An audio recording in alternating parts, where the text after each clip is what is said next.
पाकिस्तान की ईरानी जहाज़ और अमले की वतन वापसी में सहूलत फराहम। पाकिस्तान ने ईरानी जहाज़ के अमले को हुक्काम के हवाले कर दिया। पाकिस्तान की जानिब से 22 अफराद को ईरानी हुक्काम के सुपुर्द किया। नायब वज़ीर आज़म इसहाक डार ने कहा है कि जहाज़ को भी मरम्मत के बाद पाकिस्तान की समंदरी हदूद से वापस ईरान के हवाले किया जाएगा। ये इक़दामात ईरान और अमरीका दोनों की मुशावरत से किए जा रहे हैं। इक़दाम खित्ते में एतमाद साजी के लिए अहम पेशरफ्त है। तर्जुमान दफ्तर खारजा ने कहा है कि पाकिस्तान खित्ते में अमन के लिए जारी सालिसी कोशिशों को जारी रखेगा। हम मुकालमे और सिफारतकारी को फ़रोग देने में अपना किरदार अदा करते रहेंगे।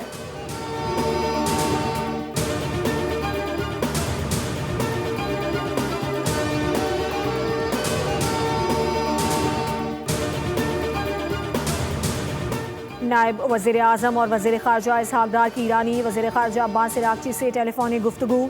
दोनों रहनुमाओं ने अहम इलाकाई सूरत हाल पर तबादला ख्याल किया। खित्ते में अमन इस्तेहकाम के लिए पाकिस्तान की जारी कोशिशों पर बातचीत की। ईरानी वज़ीर ख़ारजा ने सालिसी के लिए पाकिस्तान के मस्बत किरदार और पुरखुलूस कोशिशों को सराहा। इसहाक डार ने सिफारतकारी की अहमियत उजागर करते हुए तामीरी रवाबित बरकरार रखने का इरादा किया। तर्जुमान दफ्तर खारजा के मुताबिक इसहाक डार की नॉर्वे के नायब वज़ीर ख़ारजा से मुलाकात हुई। दोनों रहनुमाओं ने खित्ते की बदलती हुई सूरत हाल पर तफसीली तबादला ख्याल किया। इसहाक डार ने इलाकाई अमन इस्तेहकाम के लिए पाकिस्तान की सिफारती कोशिशों को उजागर किया।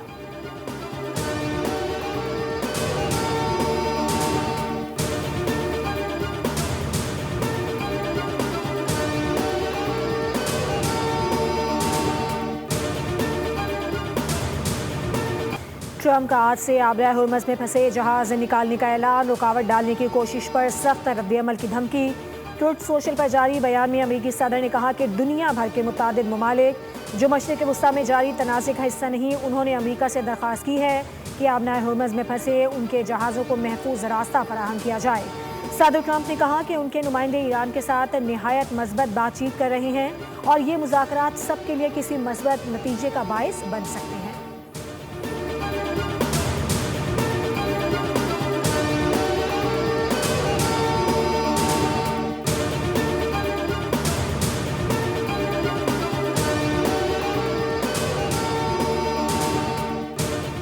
आबना हुर्मज़ में मुदाखलत जंग बंदी की खिलाफ वर्जी तसव्वुर की जाएगी। ईरान की अमरीकी ऑपरेशन के ऐलान पर वार्निंग। ईरानी पार्लियामेंट की नेशनल सिक्योरिटी कमीशन के सरबराह इब्राहिम अजीज़ी ने कहा है कि अमरीका को एक नामुमकिन फौजी ऑपरेशन और ईरान के साथ एक कड़ी डील में से किसी एक का इंतखाब करना होगा। आबना हुर्मज़ और खलीज फारस का इंतजाम ट्रम्प के बयानात से नहीं चलेगा और अमरीकी मुदाखलत की सूरत में जंगबंदी खतरे में पड़ सकती है। दूसरी जानिब अमरीकी जंगी जहाज़ों को आबना हुर्मज़ में दाखिले से रोक दिया है। ईरानी बहरिया ने सख्त और फौरी वार्निंग देकर अमरीकी जहाज़ों को रोका। अमरीकी जहाज़ों को रोकने के लिए ईरानी मिसाइल दागे गए।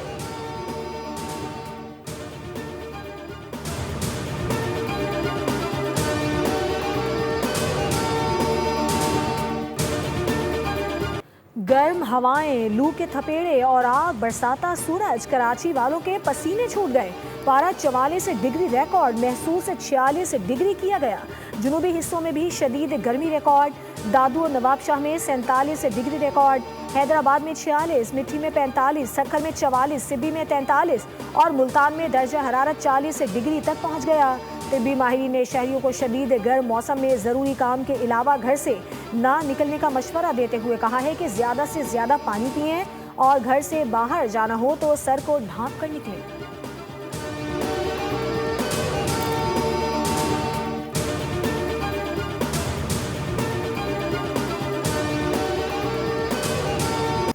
Was not the victory of weapons alone. It was a triumph of resolve. It was a triumph of unity. It was the triumph of people who refused to kneel. From the mountains of the north to the shores of the Arabian Sea, from the fields of Punjab to the deserts of Sindh and Balochistan, Pakistan stood as one. मार्का-ए-हक और पाकिस्तान की शानदार फतह को 1 साल मुकम्मल होने पर सिंध हुकूमत की जानिब से शानदार तकरीब। चेयरमैन पीपल्स पार्टी बिलावल भुट्टो ने खिताब करते हुए कहा कि मार्का-ए-हक के दौरान हर पाकिस्तानी ने अपना किरदार भरपूर अंदाज में निभाया। पाकिस्तानी कौम ने मैदान जंग में दुश्मन को शिकस्त दी। पाकिस्तानी सिफारतकारों ने भी सिफारती महाज पर भरपूर अंदाज में दुश्मन का मुकाबला किया और दुनिया को वाज़ेह पैगाम दिया कि पाकिस्तानी कौम झुकने वाली नहीं है।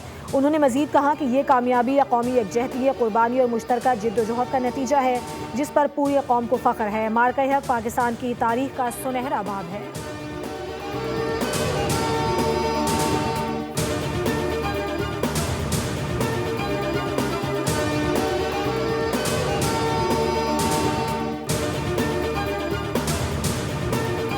ऑपरेशन एक की कुछ घंटों में भारत मुकाबला नहीं कर सका और ये कामयाबी हमारी आर्म फोर्सेस की थी। खुशी का दिन है, मार्का हक हुआ और जब हमारी फोर्सेस ने दुश्मन को मुंह तोड़ जवाब दिया तो वो दिन किसी ईद या किसी त्यौहार से कम नहीं था।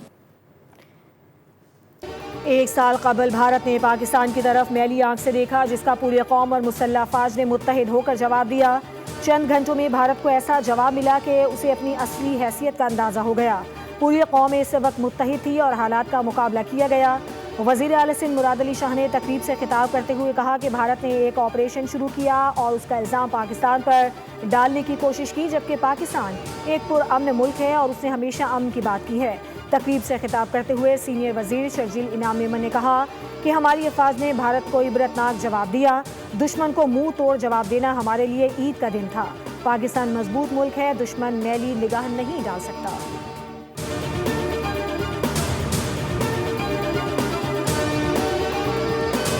मई 2025 के मार्का हक में फ़ख्रे पाकिस्तान JF-17 थंडर ब्लॉक 3 तैयारों ने दुश्मन के खिलाफ सीसा पिलाई दीवार बनकर दिफाए वतन का मुकद्दस फरीज़ा अंजाम दिया। इन्हीं अमली सलाहियतों की बदौलत आज पूरी दुनिया थंडर ब्लॉक 3 की जंगी महारत और तकनीकी बरतरी की मोतरफ है।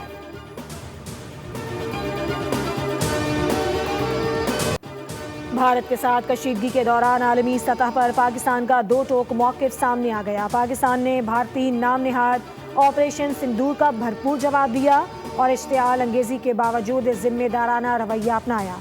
पाकिस्तान बारहा भारत को किसी भी किस्म की मुहिमजोई से बाज रहने का इंतबाह देता रहा है और वाज़ेह किया है कि भारतीय जारहियत का मुंह तोड़ जवाब देने की भरपूर सलाहियत रखता है।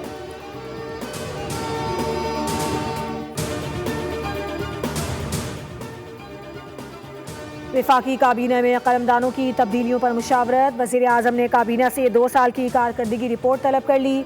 गुज़श्ता 3 माह की तफसीलात लाजमी शामिल करने की हिदायत। ज़राए के मुताबिक एक वफाकी वज़ीर ने खुद सुबुकदोश होने की दरख्वास्त की है, जबकि इत्तेहादी जमात के वज़ीर ने वज़ारत तब्दील करने की ख्वाहिश ज़ाहिर की।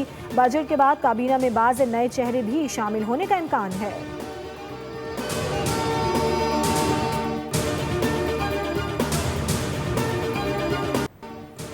पेशावर सलमी के कप्तान बाबर आजम ने जीत का क्रेडिट खिलाड़ियों और टीम मैनेजमेंट को दे दिया। कहा कि टाइटल जीतना खिलाड़ियों और शायकीन के लिए ज़बरदस्त लम्हा है। मैच टू मैच प्लान किया, जिसकी वजह से कामयाबियां मिलती रहीं। खिलाड़ियों ने प्लान के मुताबिक क्रिकेट खेली। कोशिश यही थी कि अपनी फॉर्म बहाल करूं और इसमें कामयाब रहा।